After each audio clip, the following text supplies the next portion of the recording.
I used to believe forgiveness came after an apology. I thought it was a transaction, something exchanged once the other person admitted they were wrong. For most of my life, that belief kept me waiting for words that never came, waiting for remorse that never showed its face, waiting for someone else to loosen their grip on my heart. I didn't realize that in waiting, I was the one trapped. This story isn't about a dramatic reunion or a tearful confession. It's about the quiet moment I chose myself. Even though she never said sorry, she was my sister, older by 7 years, louder by nature, and sharp with her words than anyone I've ever known. Growing up, she took up space the way a storm does. You learned to move around her, to predict her moods, to stay small when she was big. Our mother used to say she was strong-willed. I learned early that strong-willed people often leave bruises they refuse to acknowledge. Still, she was family, and family was something you endured, not questioned. When our parents died, only 2 years apart, we were left with a house full of echoes and unresolved history. Grief does strange things to people, but in her case, it gave her permission to decide, to command, to rewrite memories as if they were drafts instead of facts. She took charge of everything, the funeral arrangements, the paperwork, the conversations with lawyers. I told myself it was easier that way. I told myself I didn't want the responsibility. What I didn't admit was that I was afraid to challenge her. It started small, the way these things always do. She corrected me when I spoke about our childhood. She laughed when I remembered moments differently. She dismissed my opinions with a wave of her hand and a look that said I was being dramatic. When the will was read, she already knew what it said. She had been there when it was written. I hadn't. The house went to her. A few items were divided between us, but the weight of ownership had already settled on her shoulders, and she wore it proudly. I moved on, or at least I thought I did. I had my own family, my own routines, my own life, but every holiday, every phone call, every casual remark carried the same imbalance. She spoke, I listened. She decided, I adjusted. When she hurt me, she acted as if it hadn't happened. If I brought it up, she accused me of holding grudges. I learned to swallow my feelings because naming them only made things worse. The breaking point didn't come with shouting or slammed doors. It came quietly, on a Sunday afternoon, when she told me I wasn't welcome at a family gathering because it would be too much stress. She said it kindly, even smiled when she said it, as if she were doing me a favor. I hung up the phone and sat at my kitchen table for a long time, staring at my hands. Something in me finally understood that waiting for her to change was costing me pieces of myself. I didn't confront her. I didn't send a long message explaining my pain. I didn't demand an apology. Instead, I did something that surprised even me.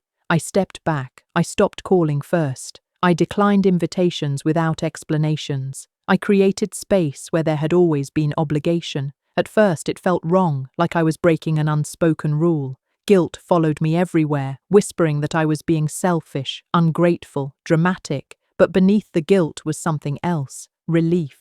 Weeks passed, then months. She noticed, of course. She asked what my problem was. I told her I needed time. She scoffed and said I was being sensitive again.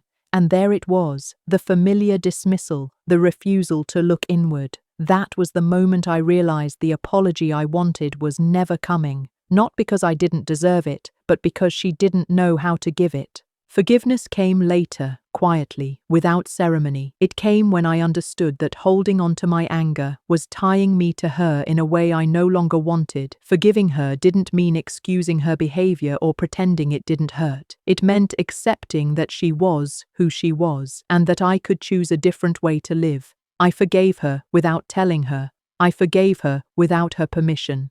I forgave her because my peace mattered more than her acknowledgement. Now, when I think of her, the sharp edges are gone. The memories still exist, but they no longer control me. I see her as a flawed human being, shaped by her own fears and limitations. I don't need her to say sorry to validate my experience. I know what happened, I know how it felt, and I know that choosing peace wasn't weakness. It was the strongest thing I've ever done. I didn't tell anyone at first. Not my husband, not my closest friend, not even myself in clear words. I just said I was tired. I said I needed space. Those phrases were easier to carry than the truth, which was that I felt erased every time I let her speak over me. Distance felt like oxygen, but I worried what it said about me. We're taught that forgiveness means staying, enduring, proving our love by how much we can tolerate. Walking away felt like failure, like I was the smaller person, but every quiet morning without her voice in my head made me realize how loud her influence had been. The holidays came and went differently that year. No tense dinners, no rehearsed smiles, no bracing myself for comments disguised as jokes. I cooked what I wanted. I invited who I wanted. I noticed how my shoulders stayed relaxed, how laughter came easier when I wasn't monitoring myself. Still, there were moments when grief crept in, not for her absence, but for what I had hoped we could be. Sisters are supposed to be safe places. Letting go of that fantasy hurt more than letting go of her calls. She left voicemails, short and clipped, asking why I was being distant. I listened once, then stopped. I didn't owe her an explanation she would only use as ammunition. Silence became my boundary, not as punishment, but as protection. In that silence, I started to hear myself again. I remembered things I liked that had nothing to do with keeping the peace. I remembered opinions I'd softened, choices I'd delayed, words I'd swallowed. It was unsettling and empowering all at once. One afternoon, months later, I ran into her at the grocery store. It wasn't dramatic. No music swelled. No one cried. She looked me up and down and said I'd lost weight. I said hello. She asked if everything was fine now. I knew what she meant. Was I done being difficult? Was I ready to return to my place? I smiled politely and said I was doing well. I didn't mention the hurt. I didn't ask for accountability. I didn't reopen a door I had finally closed. Driving home, I realized something important. Forgiveness had already happened, not as a single decision, but as a series of choices that loosened her hold on me. Each time I chose calm over confrontation, clarity over chaos, I was forgiving her a little more. Forgiveness wasn't something I announced, it was something I lived. There are people who think forgiveness requires reconciliation. They believe peace only comes when both sides agree on what went wrong. That belief kept me trapped for years. What I learned is that reconciliation needs two willing hearts. Forgiveness only needs one. I stopped waiting for her to understand me. I stopped needing her to validate my pain. I stopped imagining conversations where she'd finally say the right thing. I let those imagined scenes dissolve, and with them a heavy ache I didn't know I was carrying. That didn't make me indifferent. It made me lighter.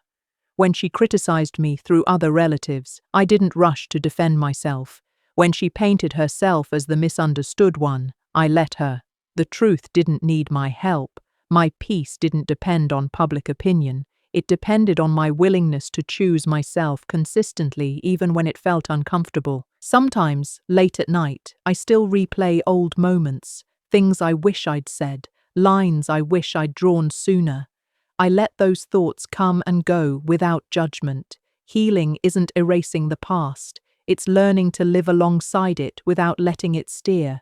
I forgave her not because she deserved it, but because I deserved rest. People ask if I miss her. I tell them I miss the idea of a sister more than the reality. That answer used to scare me. Now it feels honest. Forgiveness didn't bring her back into my life. It brought me back into my own.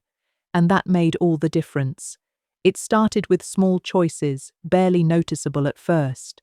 I stopped answering calls that made my chest tighten. I declined invitations that felt obligatory instead of joyful. I stopped offering opinions when I knew they would be twisted or dismissed. Each tiny decision felt like resistance at the time, but looking back, it was the foundation of something bigger. Reclaiming my own voice, I realized how much of my life had been curated for her comfort, how many moments I dimmed my light so she could shine brighter. Letting go didn't feel like triumph. It felt like stepping out of a shadow I hadn't realized I was standing in. I remember the first weekend, I truly felt free. The house was quiet. My coffee tasted richer, though nothing had changed. The air felt lighter, the walls less crowded. I didn't need her validation or her approval to enjoy the small pleasures of my home. I spent hours reading in the sunlight, listening to music that made me move instead of judging every note for her taste. I baked a cake just because I wanted to, not to impress anyone. That day, I realized how much of my energy had been spent on surviving her presence. I could breathe now, and the relief was profound. The next challenge was family gatherings. For decades, she had dominated them, turning every conversation into a contest or a critique. I had to learn how to show up without letting old patterns dictate my experience. At first, I overcompensated, trying to be cheerful or overly accommodating. That didn't work. Then I tried to be distant, polite, but uninvolved. That was better, but it still left a hollow ache. Eventually, I realized the only way to reclaim those spaces was to be fully present for myself. I listened when I wanted to, spoke when I wanted to, and walked away when I didn't. It was radical in its simplicity. I wasn't being rebellious, I was being alive. Her attempts to pull me back in were subtle, messages that read like concern but stung like judgment. Family members asking me to make peace for the sake of unity. Old habits died hard. I had to remind myself daily that peace was my choice, not something granted by her apology or understanding. Forgiving her without reconciliation was a constant practice, like watering a plant that had been neglected for years. Some days it thrived, some days it wilted. But each day I nurtured it, I reclaimed a fraction of the life I had lent to her control. One afternoon, a friend asked how I could forgive someone who never admitted wrongdoing. I told her it wasn't about them, it was about me. Holding on to resentment kept me tethered to her influence. Forgiveness, in my experience, is an act of liberation. It doesn't erase what happened. It doesn't pretend the pain didn't exist. It doesn't require acknowledgement from the other person. It simply allows you to live without their shadow dictating your happiness. That realization changed everything. I stopped waiting for her to apologize. I stopped waiting for her to recognize the damage she caused. I stopped waiting for the world to validate my experience. I forgave because I needed the space to flourish. In the months that followed, I noticed subtle changes in myself. I laughed more freely. I spoke more confidently. I stopped editing my thoughts before sharing them. I chose friends and experiences that enriched me instead of draining me. My home became a sanctuary, not a battleground. I began journaling, not about her or the past, but about my present, my growth, and my vision for the future. Each entry was a declaration. I am here. I am enough. I will not let past shadows define the light I carry. Sometimes I dream about the life we could have had. It's natural to wonder about what-ifs, but those dreams don't consume me. They inform me. They remind me that hope exists, even when people fail you. They remind me that loving someone doesn't mean tolerating harm. They remind me that forgiveness isn't a strategy to repair someone else, it's a tool to repair your own soul. I hold those dreams gently, without clinging, and I move forward without bitterness. That balance is the true gift of self-forgiveness. Another unexpected benefit of stepping back was how others began to treat me differently. People noticed my calmness, my clarity, my unwillingness to be swept into unnecessary conflict. They asked questions, sought advice, leaned on me not because I was overextending myself, but because I had reclaimed the right to stand firm in my truth. Boundaries, I realized, are not walls. They are a declaration of your own worth. By forgiving without reconciliation, I was teaching others how to respect their own space too. It was quietly powerful. I started mentoring younger women, sharing pieces of my story without revealing names, focusing instead on strategies for reclaiming their voice and their peace. You don't need permission to protect your heart, I would say. You don't need validation to move forward. The world doesn't get to decide your peace, it's yours to cultivate.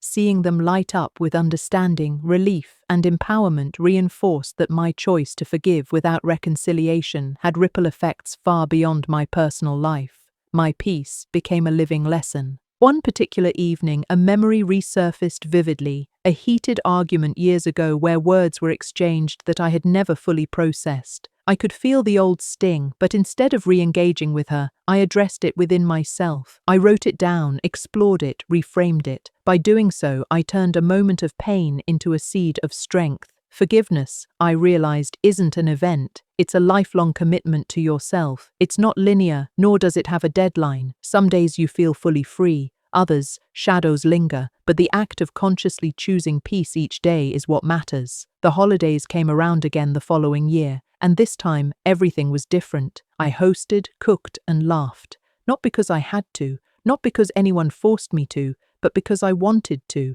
I noticed small things. The smell of cinnamon in the air, the sparkle of lights reflecting on ornaments, the warmth of genuine conversations. The absence of old tensions made these moments feel richer, more vibrant, more alive. I realized that peace wasn't just the lack of conflict, it was a presence, a fullness, a celebration of life without constant negotiation of someone else's moods or judgments. I began to engage more fully with my own creativity. Painting, gardening, even simple cooking experiments became joyful expressions instead of tasks to impress or appease. My home transformed into a reflection of my values, my tastes, and my reclaimed autonomy. Every corner told a story of personal triumph. Every meal carried a quiet declaration of freedom. The shift was subtle but profound. I was no longer just surviving my relationships, I was thriving in my own life. That was the essence of forgiveness without apology, peace as an active living force. I began noticing how differently I approached conversations, not just with her, but with everyone. Where I once anticipated criticism, I now responded with clarity. Where I once softened my words to avoid conflict, I now spoke with calm authority. It wasn't arrogance, it was presence. The absence of her judgment allowed me to hear myself again.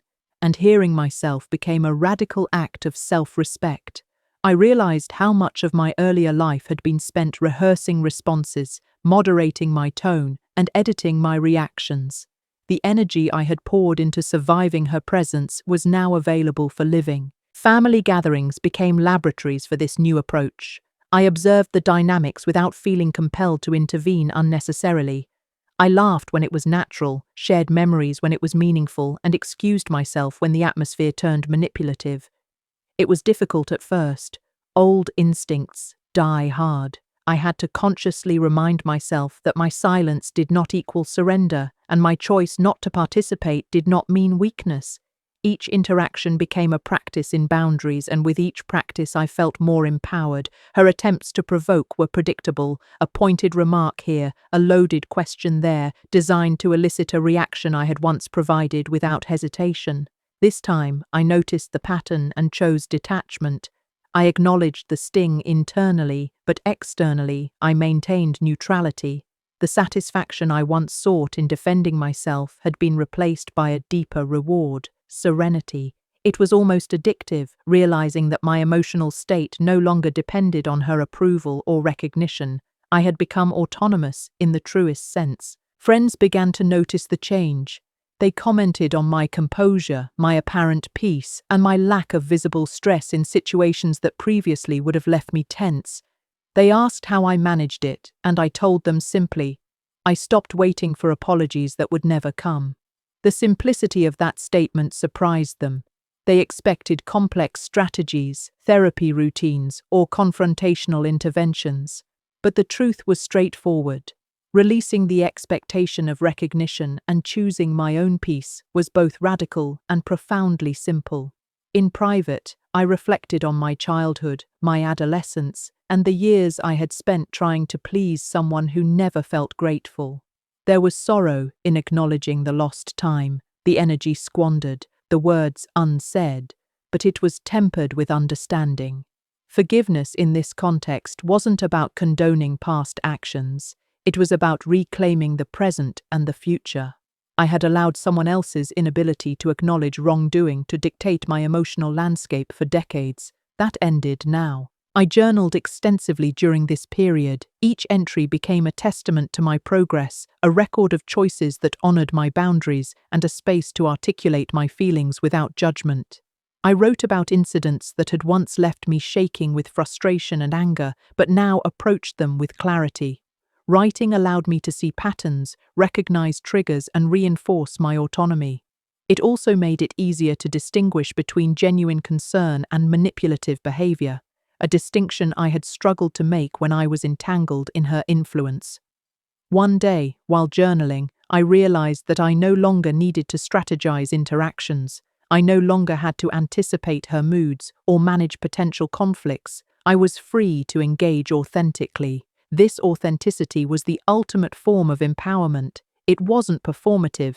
It was deeply rooted in knowing my own worth and honoring my own boundaries. I didn't need her apology to validate my feelings. I didn't need her recognition to legitimize my choices. My peace, my dignity, and my sense of self-worth were intact, unshaken by her actions. As the months progressed, I also began to recognize how forgiveness had reshaped my relationship with other family members. Where I had once felt resentment toward those who sided with her or allowed her dominance, I now felt compassion. I could see them as products of their own fears and limitations, and I no longer required them to act differently for my peace to remain undisturbed. Forgiveness, in this broader sense, extended outward without demanding acknowledgement, and it reinforced my sense of equilibrium. The most profound change occurred when I realized that my entire perception of power had shifted. I had once equated power with influence, control, and the ability to shape outcomes according to my will. Now, I understood that true power lay in autonomy, in the capacity to choose responses, and in the ability to maintain inner calm despite external provocations.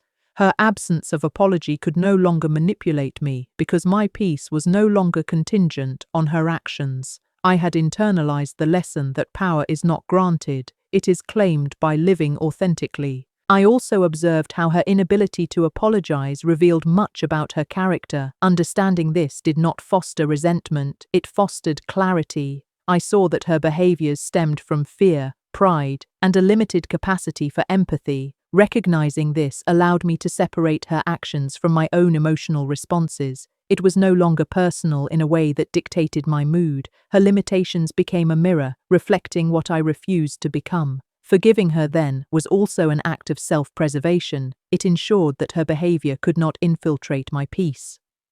Through this period of reflection, I also began to engage more fully with my community and social circles. I volunteered, I mentored, and I participated in activities that brought joy and fulfillment.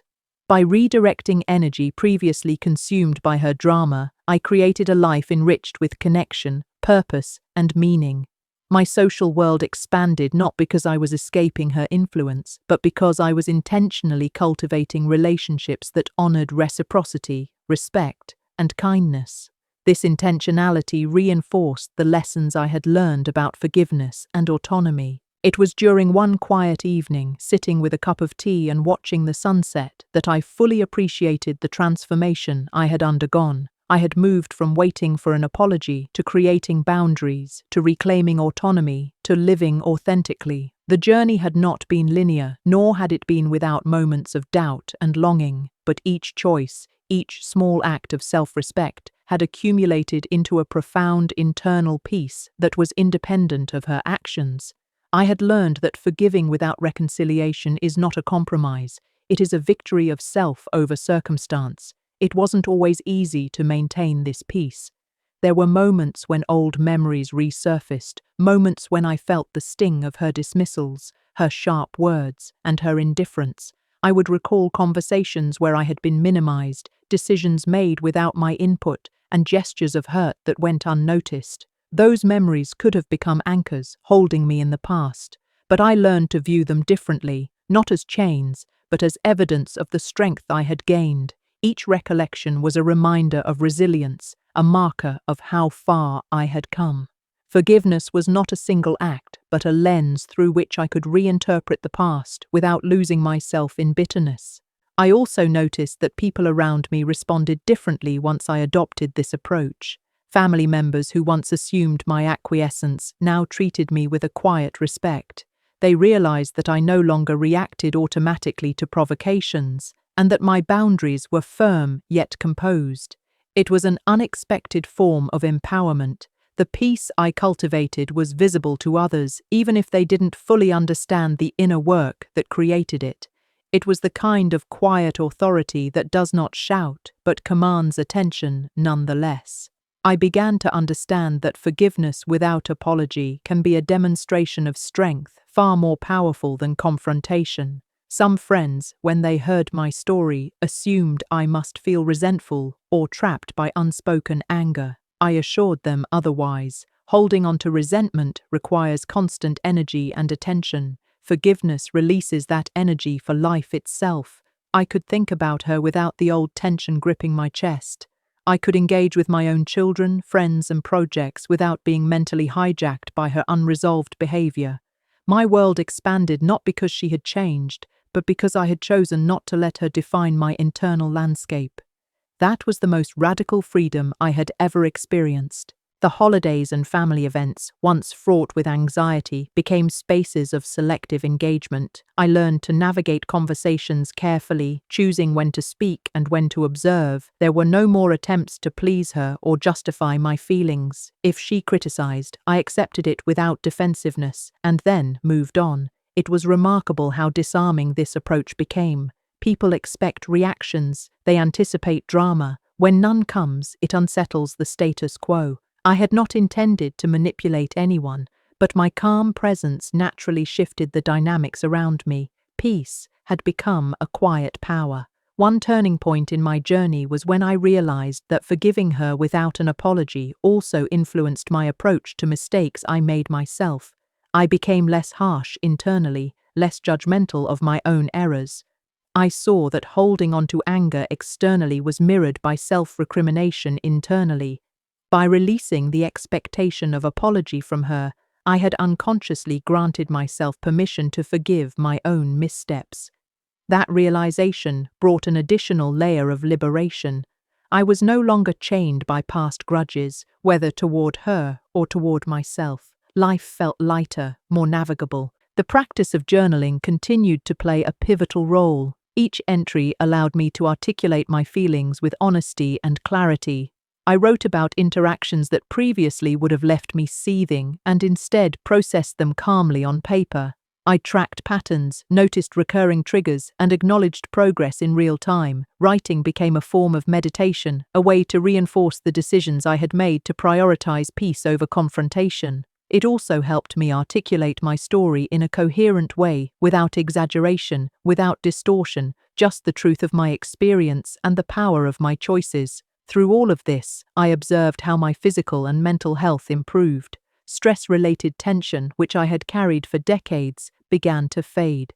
Sleep was more restorative. I found myself laughing more easily, engaging more fully with my own interests and passions. My energy, once drained by navigating her influence, was now directed toward building a fulfilling life. I began exploring hobbies I had abandoned, learning new skills, and deepening friendships that offered mutual respect. The absence of resentment allowed space for creativity, joy, and meaningful connection, things that had been scarce when I was consumed by waiting for acknowledgement. I also reflected on the subtle, insidious ways that long-term relational strain had impacted my self-esteem. Years of minimizing myself to avoid conflict, of walking on eggshells, had left traces of doubt and self-silencing. Forgiveness, in its truest sense, was not about restoring a relationship, but about reclaiming self-respect. Each act of choosing peace over confrontation reaffirmed my sense of self-worth. I didn't need her recognition to validate my choices or her apology to legitimize my feelings.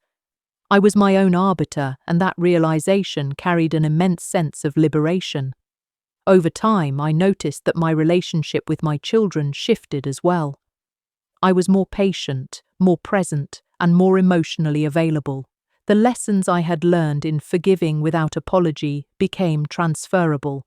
I modeled emotional autonomy, the power of boundaries, and the importance of self-respect. My children observed that peace and love are not dependent on perfect relationships. They witnessed firsthand that one can maintain dignity while disengaging from toxicity. It was an unintended gift of this journey. By choosing my own peace, I was cultivating healthier relational habits for the next generation. I also realized that forgiveness could coexist with firm boundaries. In past experiences, I had believed that forgiving someone meant allowing them back into my life in the same capacity. I had discovered that was a misconception. True forgiveness does not require reconciliation or restoration of prior roles. I could forgive her internally while maintaining distance externally. I could acknowledge the past without letting it dictate the present. This distinction became a cornerstone of my emotional strategy. Freedom comes not from changing others, but from changing the way we allow their actions to affect us. In the quiet moments of reflection, I also acknowledged the small victories I had achieved. Days without anxiety, evenings without unnecessary tension, conversations navigated without compulsion. Each was a marker of progress. I celebrated these silently, without fanfare or need for validation. The act of noticing my own growth became a source of internal reward. I had not been waiting for her apology to experience relief or satisfaction. My peace was self-generated, resilient, and independent. It was a peace rooted in choice, cultivated with patience, and defended with quiet consistency. Through these experiences, I learned that forgiveness is more than a concept. It is an ongoing practice. It is a commitment to living with awareness, to choosing emotional autonomy, and to embracing resilience. Forgiving without an apology is not a single act, but a series of intentional decisions that accumulate over time. Each choice reinforces self-respect, strengthens boundaries, and nurtures inner calm. It is not a process of denying the past, but of reshaping the present and protecting the future. That insight became a guiding principle, not just in relation to her, but in navigating all interactions with empathy, clarity, and self-determination. It was during one particularly quiet afternoon, while tending to my small garden, that I fully appreciated the scope of the transformation I had undergone. Each plant I nurtured, each bloom that opened under my care, mirrored the inner growth I had cultivated over the past months. Where once resentment had crowded my mental space, there was now room for patience, creativity, and reflection. Forgiveness without apology was no longer a concept I intellectually understood. It had become a lived experience. I felt it in the rhythm of my day, the clarity of my thoughts, and the calmness of my heart. This was not a temporary relief. It was a fundamental shift in how I interacted with the world and myself.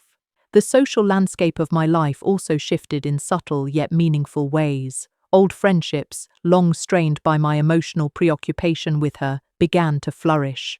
I noticed that I was engaging with people in a way that felt authentic rather than performative. Conversations were no longer dominated by caution or the fear of judgment. I spoke freely, and others responded genuinely. My energy, once sapped by constant vigilance, was now available for building bonds that nourished my spirit. Forgiveness had created space not only for peace, but for connection, a paradox I hadn't anticipated but deeply valued. I also began to recognize the ways I had unconsciously mirrored some of her behaviors in other relationships. Subtle patterns of control, judgment, and avoidance had crept into my interactions because I had internalized them during my years of navigating her influence. Acknowledging this was uncomfortable, but necessary. I started actively unlearning these habits, replacing them with empathy tempered by boundaries. The process was gradual and required self-awareness, but it was empowering to see the changes unfold. I realized that forgiving her without apology had a ripple effect. It allowed me to redefine not only my relationship with her, but my relationships with everyone around me. One particularly poignant moment occurred when a distant cousin, unaware of the full history between us, commented on how composed I seemed despite the family tensions. I smiled, acknowledging the observation without delving into specifics. Internally, I recognized that this composure was the result of deliberate choices, stepping back, creating boundaries, reclaiming my voice, and cultivating forgiveness. I understood that my emotional autonomy was visible even to those who hadn't witnessed the struggle.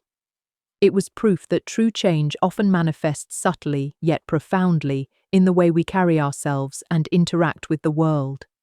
I also noticed how my relationship with time shifted. Where I had once spent hours ruminating, replaying conversations, and analyzing past conflicts, I now directed that attention to present moment awareness. I engaged fully in tasks, conversations, and experiences without the constant undercurrent of worry about her responses or judgments. Life felt richer, more immediate, and more meaningful. Forgiveness without reconciliation had created not only peace, but presence, a state of being fully alive in the now, unburdened by the shadows of past conflicts. The dynamics of family holidays presented ongoing opportunities to practice these lessons. Previously, I had felt compelled to navigate every interaction strategically, fearing her judgments or the subtle manipulation of family members. Now, I approached gatherings with intentionality. I spoke when I wished, observed when I preferred, and removed myself gracefully when necessary. The experience was liberating. I realized that presence and peace could coexist, that I could engage in family life without sacrificing my emotional health. The holidays became less about survival and more about participation on my terms. Her occasional attempts to reassert influence reminded me that forgiveness without apology does not mean naivety or passivity. I remained alert to patterns of manipulation, yet responded without emotional entanglement. This approach required constant self-monitoring and reflection, but it also fostered resilience. I discovered that strength is not always loud. Sometimes it is the quiet refusal to be drawn into unnecessary conflict, the consistent choice to honor one's own peace over external expectations. This form of strength, subtle yet profound, became a cornerstone of my daily life. The mental clarity I gained also extended to professional and personal decision-making. With fewer emotional distractions, I was able to focus on goals, projects, and ambitions that had been previously overshadowed by relational stress.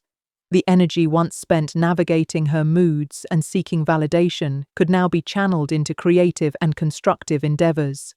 I found that my productivity, creativity, and satisfaction increased markedly, reinforcing the principle that emotional liberation enhances every aspect of life. Forgiveness without apology was not just a personal triumph, it was a catalyst for holistic growth. I also noticed a shift in how I interpreted interactions with others outside the family. Situations that previously would have triggered defensiveness or anxiety were now met with composure and measured responses. I had internalized the lesson that my emotional state is mine to manage, independent of external provocations. This awareness brought a sense of freedom that was both exhilarating and stabilizing. I could navigate complex social dynamics without losing myself, and I could extend empathy without compromising my boundaries. Forgiveness had become a tool of empowerment, not passivity. Another subtle yet profound change occurred in how I reflected on past relationships. I began to recognize the broader patterns of human behavior, pride, fear, insecurity, and avoidance, and how they shape interactions. Understanding her actions in this context did not excuse them, but provided clarity. It allowed me to respond with discernment rather than reflexive emotion. This perspective became invaluable in all areas of life. I realized that forgiveness without apology is not an isolated practice. It is a lens through which we can view the world, assess relationships, and maintain balance without sacrificing integrity or peace. The next stage of my journey was learning how to embrace joy without guilt. For so long, every pleasurable moment had been tempered by the anticipation of conflict or the memory of past grievances. I had subconsciously believed that my happiness was contingent on her approval or the avoidance of her judgment. But as I settled into the rhythm of forgiveness without apology, I discovered that joy could exist independently.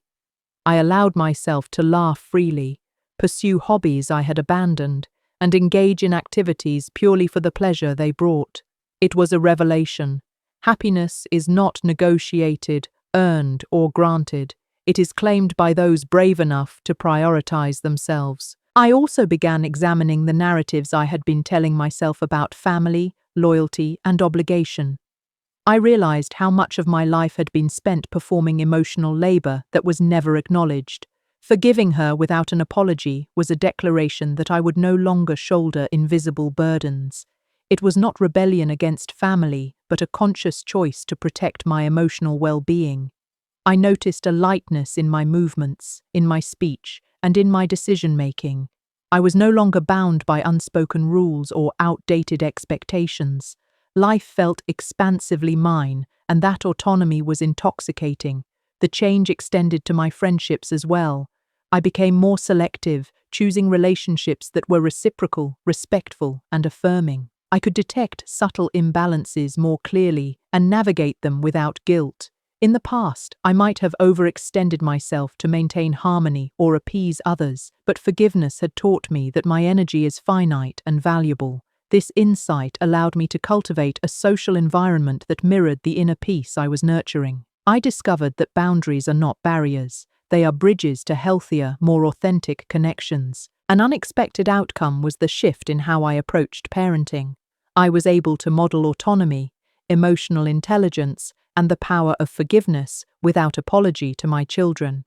They observed that strength does not require aggression, that peace does not demand validation from others, and that self-respect is non-negotiable. I noticed that they were internalizing these lessons, becoming more confident in their own boundaries, and navigating relationships with empathy tempered by self-protection. The impact was subtle but profound. My journey of personal forgiveness became a living lesson for the next generation. I also became more attuned to the subtle ways emotions manifest physically. Tension in my shoulders, tightness in my chest, and restless nights had been constants when I carried unresolved conflict. As I practiced forgiveness and maintained my boundaries, I noticed the physical release. Sleep became restorative. My energy levels increased. The body, I realized, holds what the mind refuses to release. By choosing inner peace, I was not only healing emotionally, but physically. This holistic liberation reinforced the idea that forgiveness is not merely an abstract virtue, it is a practical tool for living fully. Navigating family events continued to be a test of resolve. She would occasionally attempt to draw me into disputes or provoke reactions, relying on old dynamics. But I had changed. My responses were measured, detached, and intentional. I could participate fully without compromising my emotional safety. Observing her frustration at my neutrality sometimes brought an unexpected satisfaction, not from malice, but from the recognition of my own progress. I had transformed from a reactive participant into a composed, autonomous presence. Forgiveness without apology had granted me sovereignty over my emotional responses. One memorable incident occurred during a particularly tense family dinner. She made a pointed comment about my choices, designed to elicit shame or guilt. In the past, I would have reacted defensively or become entangled in an argument. This time, I simply acknowledged the comment with a nod and redirected the conversation. Internally, I felt the familiar twinge of irritation, but externally, I maintained composure. The incident passed without drama, and I experienced a deep sense of accomplishment. My peace was intact, unshaken by provocation. That night, I realized that forgiveness had not weakened me, it had strengthened me in ways I hadn't anticipated. The process also taught me patience. Forgiveness without apology is not immediate. It is cultivated over time, through repeated choices. Some days were easier than others. There were moments of longing for recognition, moments of frustration at the absence of accountability, and moments when old memories threatened to pull me back into the past. But each time I reaffirmed my commitment to peace, choosing self-respect over resentment. Gradually, those moments became less frequent and less intense. The practice of consistent choice built resilience, and resilience built confidence in my ability to navigate relationships on my own terms.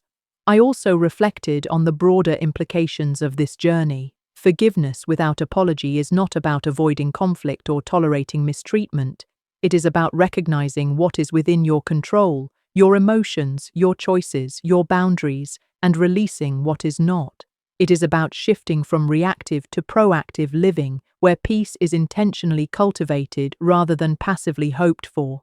This understanding became a guiding principle in every area of life, from family interactions to professional relationships and even casual social encounters. It was a framework for autonomy, respect, and self-determination. Through all these experiences, I came to appreciate the depth of what I had achieved. Forgiveness without apology had transformed my life in ways I could not have anticipated. I was no longer bound by the expectations, judgments, or behaviors of others. I had reclaimed my energy, my voice, and my sense of self-worth. I had learned to navigate complex emotional terrain with clarity and composure.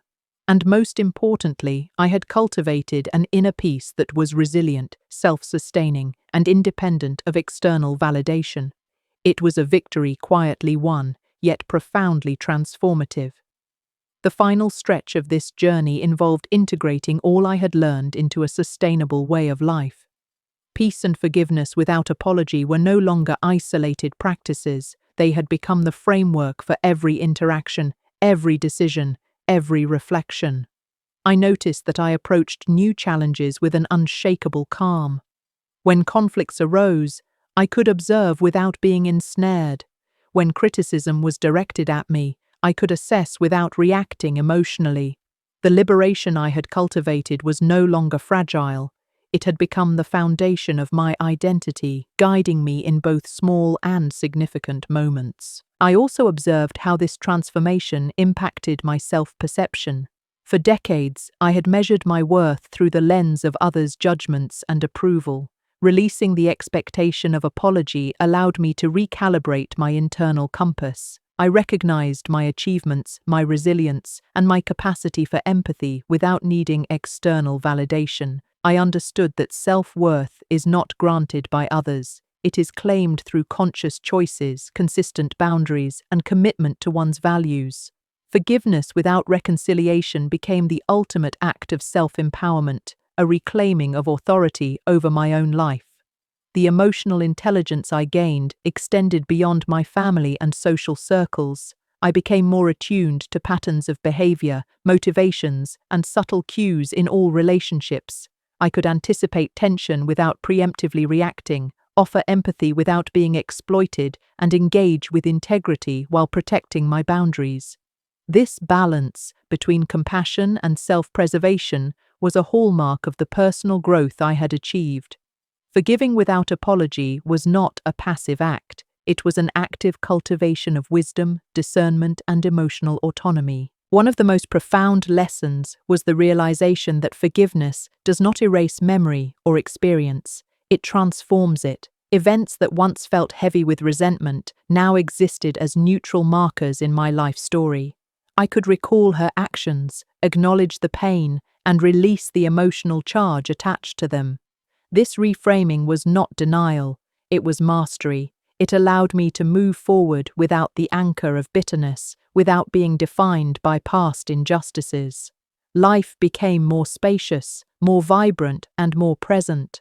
I was no longer living in reaction to her. I was living in alignment with myself. The ripple effects extended into professional life as well. Decisions I had delayed due to indecision, hesitation, or the fear of judgment were now approached with clarity and confidence. I could negotiate, advocate, and collaborate without the lingering influence of unresolved emotional entanglements. My work became a reflection of my internal liberation, demonstrating focus, assertiveness, and authenticity. Forgiveness without apology had reshaped not only my private world, but my public presence as well. It was a holistic transformation that touched every aspect of life. I also cultivated a deeper appreciation for subtle joys. Mornings filled with sunlight, quiet walks, the laughter of children, shared meals with friends, all became richer because I was fully present, unburdened by the weight of resentment. Where once such moments had been filtered through a lens of stress or vigilance, they were now experienced with clarity, gratitude, and openness. Forgiveness had opened the doors to full participation in life, allowing me to embrace each day with intentionality and emotional freedom. Peace, I realized, is not a destination, it is an ongoing engagement with life itself.